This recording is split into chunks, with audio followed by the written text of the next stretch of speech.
আসসালামু আলাইকুম সবাই। আজ আবার চলে এসেছি আপনাদের পরিচিত সেই চাঁদপুরের মাঠে। এই মাঠে আমি আগেও অনেকবার এসেছি, কিন্তু আজকের পরিবেশটা ছিল একেবারেই ভিন্ন। মাঠে ঢুকেই মনে হলো যেন কোনো বড় টুর্নামেন্টের ভেন্যুতে চলে এসেছি।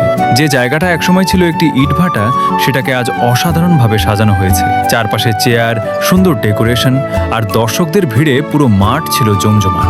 এদিক ওদিক ঘুরতেই চোখে পড়ল ফাস্ট ফুডের দোকান। সবাই মজা করে খাচ্ছে, তাই আমরাও কিছু হালকা নাস্তা করে নিলাম। এরই মধ্যে মাঠের ভেতর থেকে ভেসে এলো উত্তেজনার মুহূর্ত। দুই দলের খেলোয়াড়রা জাজম্যানের নেতৃত্বে সারিবদ্ধভাবে মাঠে প্রবেশ করছে। সত্যি বলতে দৃশ্যটা দেখে আমার 2026 বিশ্বকাপের উদ্বোধনী অনুষ্ঠানের কথাই মনে পড়ে গেল। সব খেলোয়াড় মাঠের মাঝখানে সারিবদ্ধভাবে দাঁড়িয়ে জাতীয় সঙ্গীত গাইল। এরপর এলাকার সম্মানিত চেয়ারম্যান দুই দলের খেলোয়াড়দের শুভকামনা জানিয়ে কিছু গুরুত্বপূর্ণ কথা বললেন। আজকের ম্যাচে মুখোমুখি হয়েছে মাদাইনগর ও বাগবাটি। ম্যাচ শুরুর আগে দুই দলই নিজেদের মতো করে প্রস্তুতি নিচ্ছে।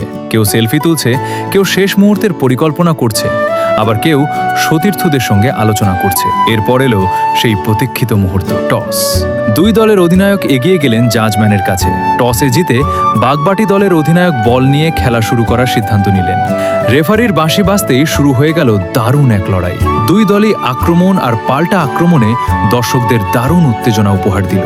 নির্ধারিত সময়ে কোনো দল জয় নিশ্চিত করতে না পারায় ম্যাচ করায় টাই ব্রেকারে। টাই ব্রেকারের প্রতিটি শটে গ্যালারির উত্তেজনা ছিল দেখার মতো। শেষ পর্যন্ত জয়ের হাসি হাসল মাদাইনগর, আর সম্মানজনক লড়াই করেও রানার্স আপ হয়ে মাঠ ছাড়তে হলো বাগবাটি দলকে। এই ছিল আজকের চাঁদপুর মাঠের অসাধারণ ফুটবল আয়োজন।